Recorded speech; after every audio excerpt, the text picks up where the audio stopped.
Дълго очакваното време, толкова вълнение имаше покрай подготовката. Поздравете с добре дошли нашите гости. Помахайте, кажете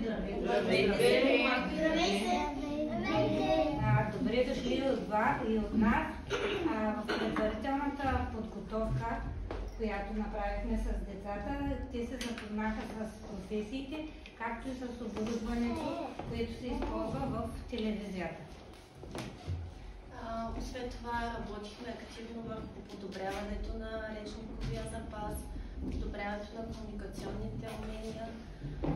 Също така най-вече обърнахме внимание на пресъздаването на различни роли, като акцентирахме на интонационната изразителност.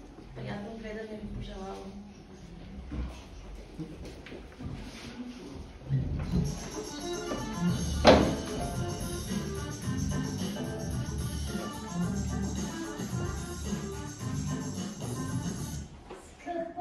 Новините започват.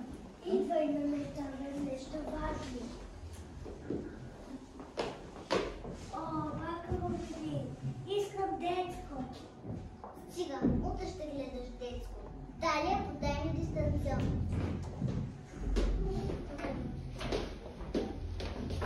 Внимание да почваме само следващите секунди.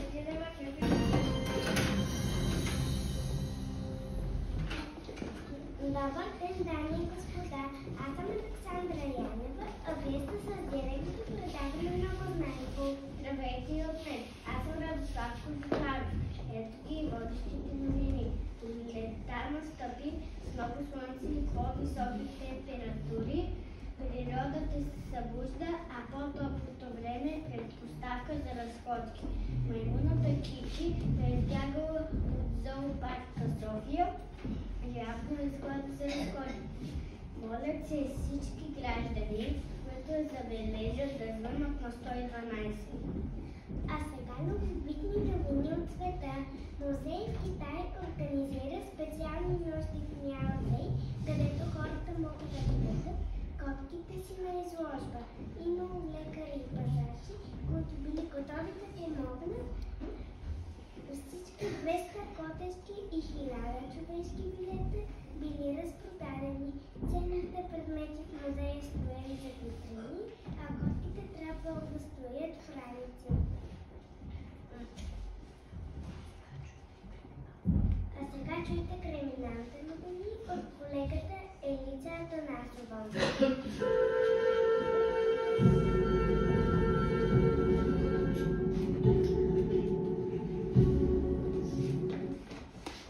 Внимание, родители! Забелязани са деца, които късат пролетни цветя без разрешение. Напомняме на всички, че те са част от природата и трябва да ги пазим. Вместо да ги късате, засадете цветя във вашата градина или тераса. И ето още една криминална мистерия. Днес в красива градина мистериозно изчезнаха няколко моркова от градината на баба Пенка. Но не се тревожете, мистерията е разгадана. Казва се, че малки зайчета са били кръците и просто са търсили вкусна вечеря. Благодаря на Елица Атанасова, вече сме по-спокойни. Пътната обстановка директно от Варна ще ни запознае главен инспектор Димитър Георгиев. Откъде е Варна? Димитър Георгиев. По булевард Цар Освободител има голямо съдръстване. Моля, карайте внимателно и спазвайте дистанцията. А вие, деца, вземете си книжка за осветяване, защото ще почакате дълго. Не се тревожете.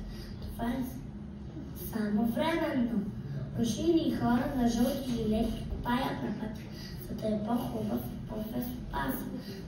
И още една новина. Внимание, шофьори, Аспаруховият мост е в ремонт. Ако не сте с лодка, минете по обходният маршрут.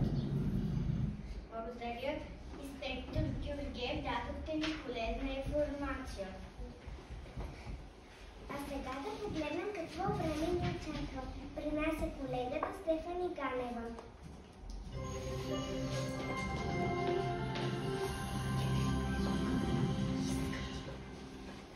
Утре По-голямата част на страната ще бъде слънчево. Минималните температури ще бъдат около 5 градуса, а максималните около 15. Към обяд ще дойдат бели пукави облаци, които постепенно ще станат сиви и мрачни. На много места ще завали, но за кратко. Примерно половин-един час. Гледайте да сте на сухо и да пиете чай. После пак може да се разходите, но пикникът няма да е добра идея.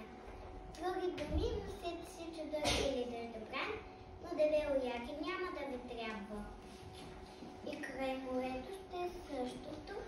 Сутрин слънчево, след обед облачно, може би с дъжд и бури. Можем ли да поплуваме в морето? Може, но няма да е топло. Къпят само смелите. Благодаря, разбрахме какво време ни очаква. Ческите на месеца.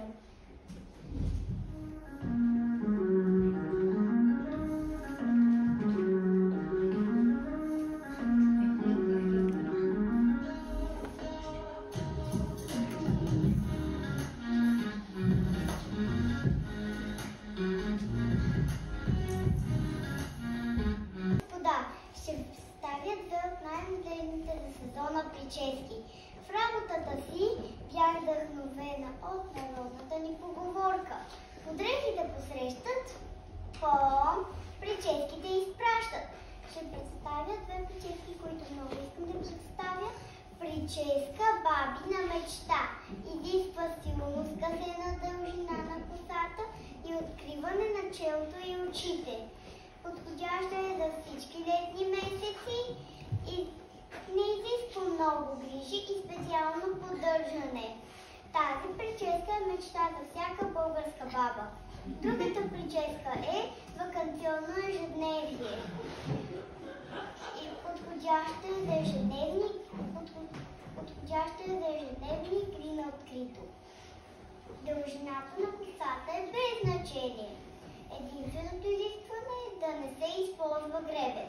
Посоката на бритона се съобразява с посоката на вятъра или на вашето настроение. Подходяща е за ежедневни игри на открито. Благодаря на стилист Габела от Иглите на открито.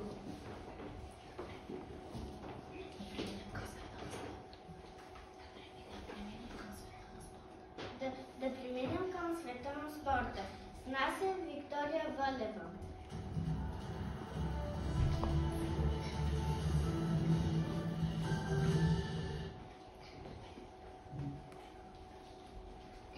Детска градина приказка в град Варна се проведе детски маратон. Мълчуганците чаха с пълна сила и показаха невероятна издръжливост. Всичко вървеше по план, докато на трасето не се появи котката Пупчо. Докато децата бягаха, Пупчо реши да се включи в надпреварата. Той пропускаше редно с бегачите и дори се опитваше да ги изпревари. В крайна сметка пукавият състезател стигнал до края заедно с всички останали. Организаторите го обявиха на почетен шампион и му дадоха специална купа с пусти лакомства. Така детският маратон завърши с много усмивки и весели. Благодаря, Виктория. А сега време за реклама.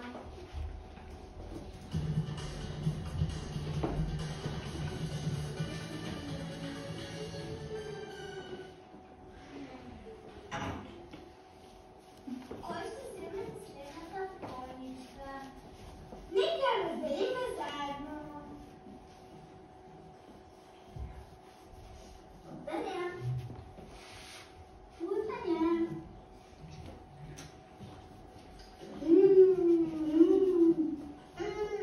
Супер панча!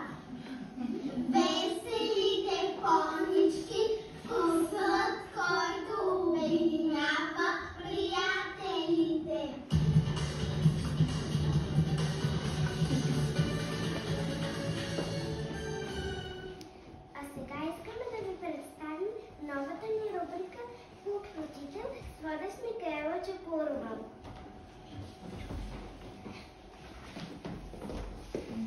Здравейте и от мен! Новата рубрика е посветена на всички майки, татковци и бъдещи родители.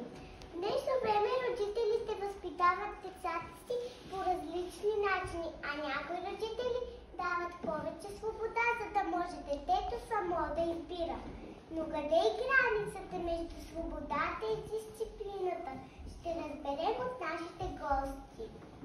Какво ще направите, ако вашето дете не иска да си легне?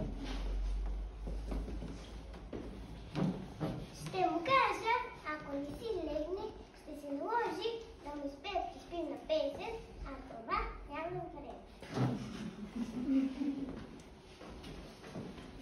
Как ще обясните на детето си, защо не може да има домашен любимец динозавър?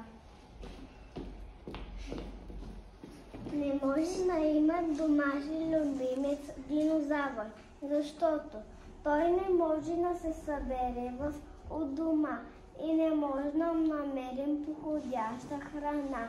И съм сигурна, че съседите няма да са доволни от рева на динозавъра в 3 часа сутринта.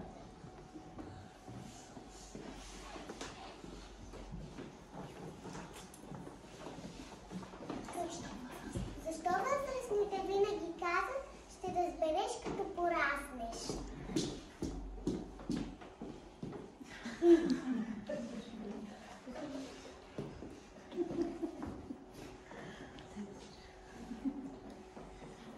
Защото така казах аз.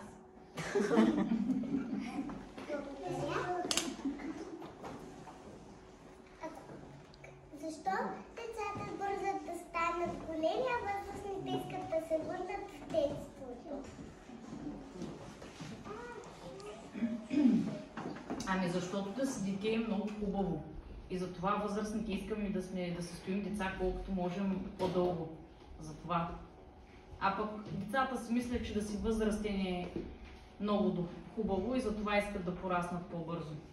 Добре ли беше? Отговора. Моля. Ако можеш да дадеш съвет на малкото си, аз какъв би би той? Малкото си аз. Бъди по-търпелива. Благодаря.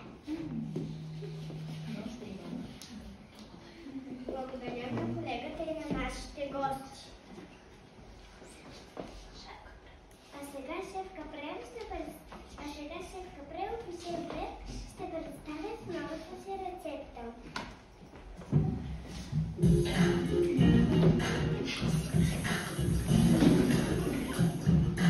Здравейте от мен, ето и днешната рецепта. Бананови бризалки. Ето ги необходимите продукти. Един банан, една копичка плодно кисело мляко и корнфлекс. Първо обелваме банана.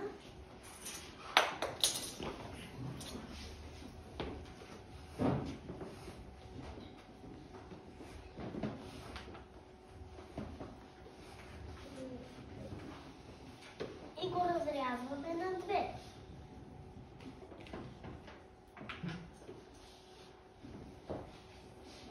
Намазваме бананина, забиваме клечките за сладолед.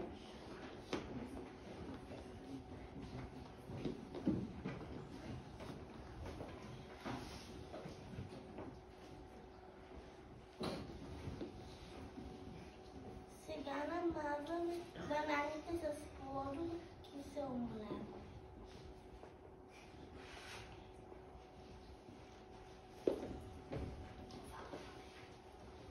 Обвалваме ги в корнфлекс.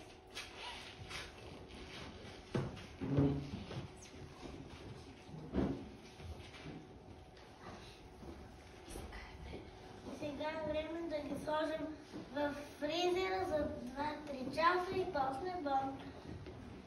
Само дава.